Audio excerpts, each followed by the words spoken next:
Le sommeil nuit à ma productivité. Assurément, je me sens moins efficace, moins alerte quand j'ai pas bien dormi. J'ai lu que plus de 50% des adultes présentent des symptômes d'insomnie. Imagine ma surprise quand j'ai entendu ma pharmacienne dire qu'elle partait sa clinique du sommeil. Alors aujourd'hui, je t'amène dans l'univers du sommeil avec Mélanie Carrier. Reste avec moi, elle nous offre un outil précieux. Bonne écoute! 35 heures par semaine, c'est 1700 heures de travail par an. Tu veux surtout pas perdre le nord. Pour préserver ton esprit d'aventurier au travail, tu as besoin de ta boussole. Rien de plus simple, inscris-toi à Espace Co-Création. Avec juste une adresse courriel, tu vas recevoir ta boussole. En plus, tu vas être aux premières loges pour connaître mes prochains événements. Alors inscris-toi dès maintenant et prends le contrôle de ton avenir professionnel. Rendez-vous des aventuriers du travail, ton bonheur, ta réussite. Je suis Nathalie Fortin, co-créatrice de changement. Je suis prête à t'accompagner maintenant. Alors, bonjour les aventuriers et bienvenue dans cet épisode qui va traiter aujourd'hui du sommeil, comme je vous ai parlé dans ma bande-annonce. Puis aujourd'hui, j'ai la chance d'être accompagnée de Mélanie Carrier, une personne que j'ai rencontrée dans ma pharmacie tout près de chez moi. On dit toujours tout près de chez vous. Donc, Mélanie est une pharmacienne, elle est là depuis 11 ans. Elle me dit aussi qu'elle avait un bac en biologie médicale, mais surtout, ce qui la passionne, c'est de trouver des solutions pour ses patients, les bonnes solutions, ce qui l'a amenée à travailler autour du sommeil. Alors, bonjour Mélanie et bienvenue Bonjour. dans cette aventure avec moi. Merci Nathalie pour l'invitation. Le plaisir donc de parler de sommeil avec toi. Comme je disais en introduction, moi, je suis une personne qui avait parfois des problèmes de sommeil. Donc, des fois, mon hamster, il part et il court vite en tabarouette. Mais toi, Mélanie, tu en as sûrement rencontré d'autres qui ont des hamsters comme moi, mais qu'est-ce qui t'a amené à t'intéresser à l'aspect de l'insomnie ou des troubles de sommeil? Nathalie, il y a tellement de monde à la pharmacie qui viennent me voir, ils ont des problèmes de sommeil. Ça peut être des problèmes ponctuels, mais il y en a qui ont des problèmes chroniques. Puis là, je voyais les gens qui repartaient d'une clinique sans rendez-vous avec une prescription de somnifères qui fonctionnent pas, avec lesquels sont pris depuis des années. Ces patients-là, quand ils viennent me voir, sont misérables, ils n'ont pas bien dormi, ils ont de la misère à être fonctionnels au travail, ils ne voient pas d'amélioration dans leur état, puis ça a des répercussions dans plein de domaines dans leur vie. OK. Il fallait trouver quelque chose d'autre que les somnifères.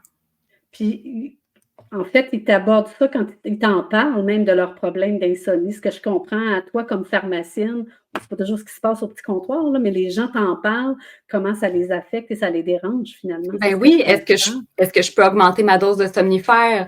Quel autre somnifère qui serait mieux pour moi? Est-ce qu'il y a un médicament à vente libre qui pourrait m'aider à dormir? Est-ce que la mélatonine pourrait m'aider? OK. Et donc, on cherche vraiment une solution. Je m'excuse, je prends tout le temps des notes parce que j'aime ça faire un petit résumé à la fin, là. Donc, meilleur. OK. Puis, tu me disais, il y a combien de personnes qui souffrent de ça? Tu sais, proportionnellement, parce que moi, j'avais lu une statistique qui parlait là, de 50% des adultes. C'est-tu assez représentatif ou c'est une donnée que j'ai trouvée et qui n'est pas bonne? Non, 50%, ça fait du sens. En fait, on parle de 30 à 50% des gens qui vont avoir un problème de sommeil à un moment ou à un autre. Mais l'insomnie chronique touche environ 10% de la population, puis c'est même jusqu'à 15% depuis la pandémie. OK. Qu'est-ce qui, à ton avis, a fait un impact? Le stress.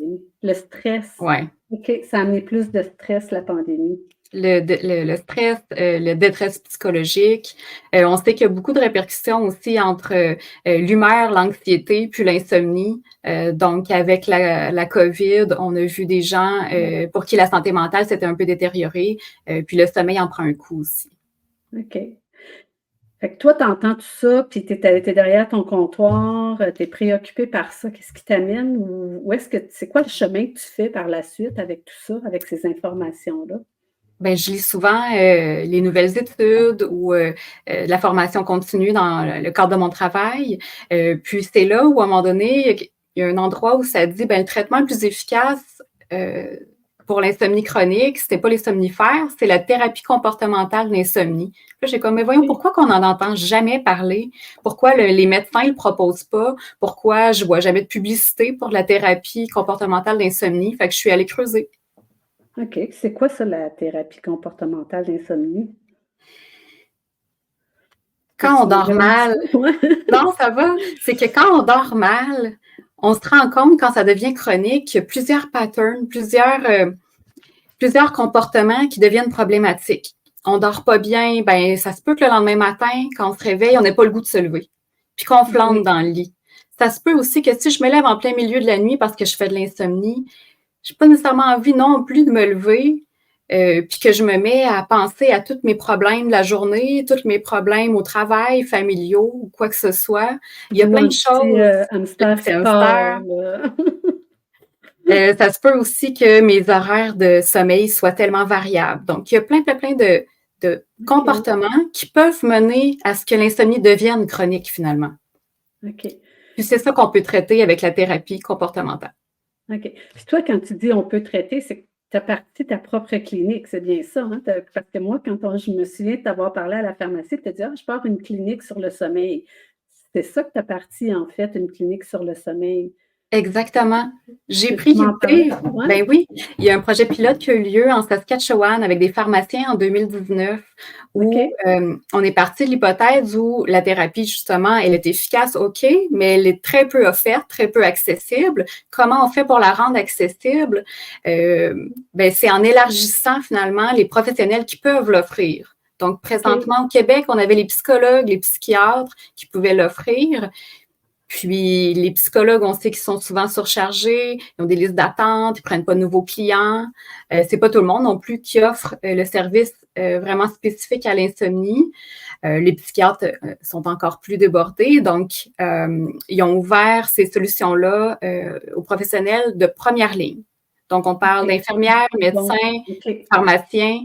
Donc, il y avait ce projet pilote-là en Saskatchewan, puis il y a aussi l'Université de Queen's en Ontario qui a parti aussi un cours qui était disponible pour les professionnels de la santé de première ligne pour expliquer comment administrer la thérapie comportementale. OK. Ça s'est ramené comment au Québec, tout ça? Par moi. Par toi? Yeah! On est chanceux de t'avoir d'abord. Oui, j'ai communiqué avec eux. OK. Je me suis formée, puis je suis en train de défricher au Québec. OK. Donc, il y a vraiment, ce que je comprends, il y en a peu au Québec, des intervenants de première ligne. C'est ce que je comprends dans ce que tu me dis. Il y en a peu ou pas. Donc, tu es en train de défricher, mais est-ce que ça va se déployer un peu plus ou est-ce qu'il y a une réglementation? Quand tu me parles de psychologue, psychiatre, vous n'avez pas les mêmes formations. Et sans jugement, là, je ne dis pas que... Non, tout à fait. Mais c'est de voir c'est quoi le chemin, finalement, ici au Québec avec tout ça. Psychologues et psychiatres offrent la thérapie cognitivo-comportementale, l'insomnie. Donc, il y a un volet cognitif que moi, j'aborde pas de la même façon. Le cognitif, en fait, c'est pour changer les fausses croyances ou les mythes qu'on a par rapport au sommeil ou dans d'autres sphères, puis qui font en sorte que ça nous limite, que ça fait en sorte que l'insomnie est perpétuée. OK. Donc, si je prends quelqu'un qui croit qu'on a besoin de dormir 8 heures par nuit pour être reposé puis être considéré comme avoir un bon sommeil, bien, si cette personne-là dort 7h30, ça se peut que le lendemain matin, elle soit déçue. Puis qu'avec plein d'autres pensées comme ça, on n'a pas l'impression d'avoir un bon sommeil. C'est drôle que tu dises ça. Hein? Tu te souviens, je t'en ai déjà parlé, que je disais que mon conjoint, il dort comme une bûche, il se lève et il entend un bruit, il se tourne d'abord et continue. Puis moi, je fais comment? Non, moi, je suis réveillée, je suis partie. Donc, mais est-ce que c'est si grave d'être différent? Est-ce que c'est si grave de se réveiller une fois dans la nuit en étant capable de se rendormir, avec les trucs, bien sûr? Mais oui, chacun a son sommeil. Donc, quand tu dis que tu ne le traites pas de la même façon... Oui, donc il y a donc la partie cognitive, la partie comportementale. Je focus sur la partie comportementale. Il y a des études qui ont bien démontré que les changements au niveau comportementaux étaient suffisants pour améliorer la qualité du sommeil. Puis au niveau cognitif, j'aborde les grandes mythes. Croyances, les grands mythes, pour que les gens puissent être sensibilisés à ça. Puis des fois, juste le fait de les sensibiliser, ça permet d'avoir des changements. Tout à fait. Les gens changent de façon de faire. OK. Quand tu dis que tu as parti ta clinique, allons vers ça. Tu sais, est-ce qu'on peut te parler? C'est facile de te rejoindre, en fait. On pourrait mettre tes coordonnées sûrement en dessous. Tout à fait. OK. J'ai un site internet que vous pouvez consulter. Sinon, vous pouvez me joindre par téléphone. Je suis ouverte à discuter de vos problèmes de sommeil. Ce qui est important aussi au début, avant de se lancer dans la thérapie, c'est vraiment de faire un questionnaire très, très rigoureux pour aller voir c'est quoi le problème de sommeil. Est-ce que ça peut être dû à d'autres causes, d'autres problèmes de santé? Parce que des fois, ça nécessite finalement une évaluation médicale. On sait qu'il y a plusieurs problèmes de santé qui peuvent entraîner de l'insomnie. On a les problèmes de santé mentale comme une anxiété qui n'est pas contrôlée, une humeur dépressive. Ça peut être un syndrome des jambes sans repos, de l'apnée, l'apnée du sommeil. Il y a beaucoup de choses. Ça peut être une glande thyroïde qui est débalancée. Ça peut être des problèmes intestinaux qui font en sorte que notre digestion est moins bonne, puis qu'on a des symptômes la nuit. Il y a beaucoup de choses qui peuvent contribuer à l'insomnie. Tu fais un questionnaire, puis après ça, les gens, on a une rencontre avec toi ou des rencontres, et puis on traite, tu travailles avec, tu accompagnes la personne, ce que je comprends. Exactement. J'ai le goût parce que je me souviens qu'on a jasé, j'ai jasé. Moi, je suis curieuse de nature, donc j'en pose des questions. Tu dois t'en rendre compte. Je sais qu'il y a un lien avec le travail, puis tu l'as abordé tranquillement tantôt. Donc, on se sent moins bon au travail, on se sent moins efficace au travail. Puis je me souviens que tu m'avais parlé d'un truc, mais j'ai le goût de te laisser le présenter, ce truc-là, que je trouvais super intéressant. C'est un lien entre ton hamster, Nathalie, et le travail. Forrest qui court et qui court. C'est de dire, si on se réveille la nuit, puis le hamster commence à courir, pourquoi? Puis qu'est-ce qu'on fait avec ça?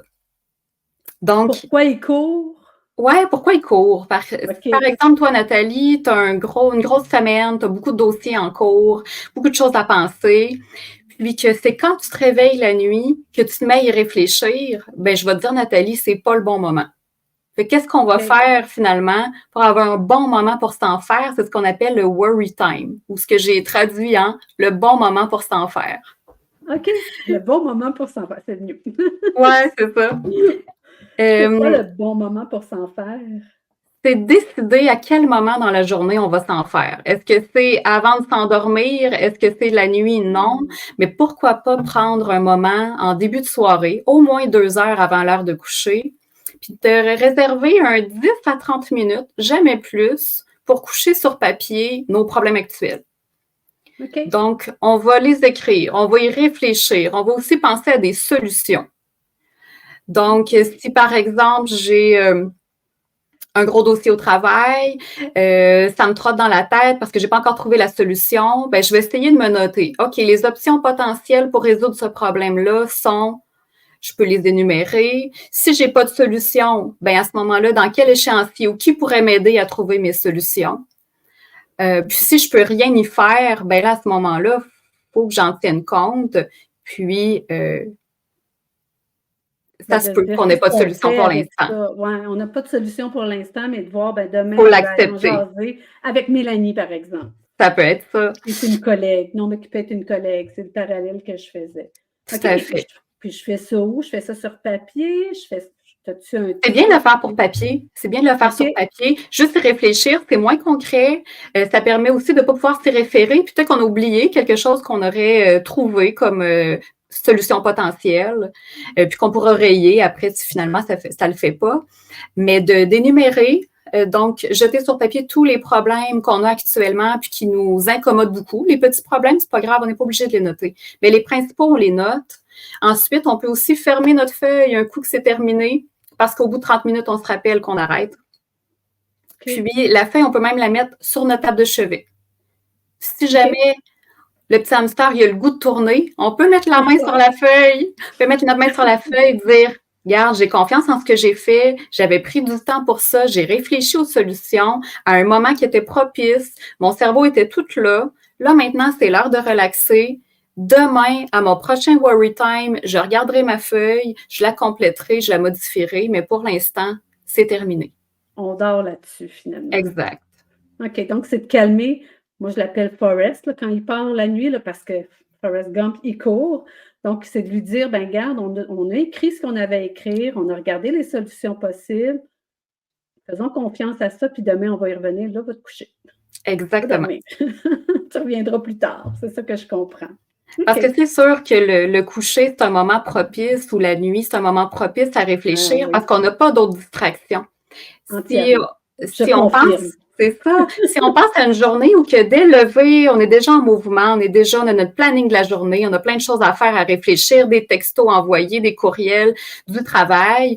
Après ça, on arrive le soir, on soupe, on fait la vaisselle, on part une brassée de lavage, on fait plein de choses. Après ça, on se divertit un peu parce qu'on n'en a pas profité de la journée, un peu de télé, un film ou quoi que ce soit. Après ça, il est déjà l'heure d'aller se coucher. On Notre sort du cerveau, il a lit. toujours été sollicité. Puis là, quand on OK. arrive dans le lit, plus de distraction, notre hamster, il pourrait se faire aller, là. OK. Donc, c'est vraiment de lui donner un moment à lui pour dire: «Regarde, ça, c'est ton moment pour réfléchir, on s'en fait maintenant, puis après ça, on plonge dans le dodo, finalement». Exact. OK. Puis tu dis qu'il faut vraiment que ce soit toujours à la même heure de faire ce moment-là? Ben, même moment de la journée, c'est toujours une bonne idée. À la fin de la OK. journée, ça permet de faire un peu un wrap-up de la journée aussi, parce qu'il y a peut-être des choses OK. qu'on a réglées dans la journée ou des nouveaux problèmes qui se sont ajoutés. Euh, mais que ce soit à la même heure, pas nécessairement, mais c'est suggéré comme étant la meilleure façon de faire. Créer une routine, finalement, ce que je comprends dans Exact. l'histoire. OK. Ça finit bien la journée aussi comme ça. OK. Puis on doit faire une pile après ça avec tout ça, c'est ça, je comprends? Ben, Moi, je mon sais pas, hamster, on peut la c'est brûler autre. aussi. Moi, mon hamster, c'est la nuit qui est créatif. Il y a plein d'idées, puis effectivement, il n'est pas dérangé par personne. Donc, je te jure que des fois, il court, mais j'ai réussi à le calmer. Mais quand je pense à ton hamster, il y a aussi une autre possibilité qui est différente. C'est pas le même outil, mais c'est de dire, OK. je peux quand même garder un calepin à côté sur ma table de chevet au Oui, cas ça, je où, le fais. Oui. oui, au cas où que j'ai l'idée de génie qui s'est Oui. développée pendant la nuit, ben, je peux toujours la noter pour être sûre de ne pas l'oublier. Sinon, encore là, je vais dire, oh non, faut pas que j'oublie, c'est une super idée. Fait que pourquoi pas la noter? Moi, c'est ce que j'ai fait. Puis en plus, j'ouvre pas de lumière. Il y a une page là, j'écris. Puis le matin, des fois, c'est drôle de me relire là, parce que tous les mots sont un par-dessus l'autre, mais c'est pas grave, l'idée était là, puis je la retiens. Donc, moi, ça a été ma façon de le calmer un petit peu, là, lui. Puis dire, va dormir, là, c'est écrit, on reviendra à ça de même. Génial. Je trouve ça super intéressant. Donc, moi, ce que je comprends à travers l'entrevue qu'on a fait aujourd'hui, là, c'est qu'il y a des solutions à l'insomnie.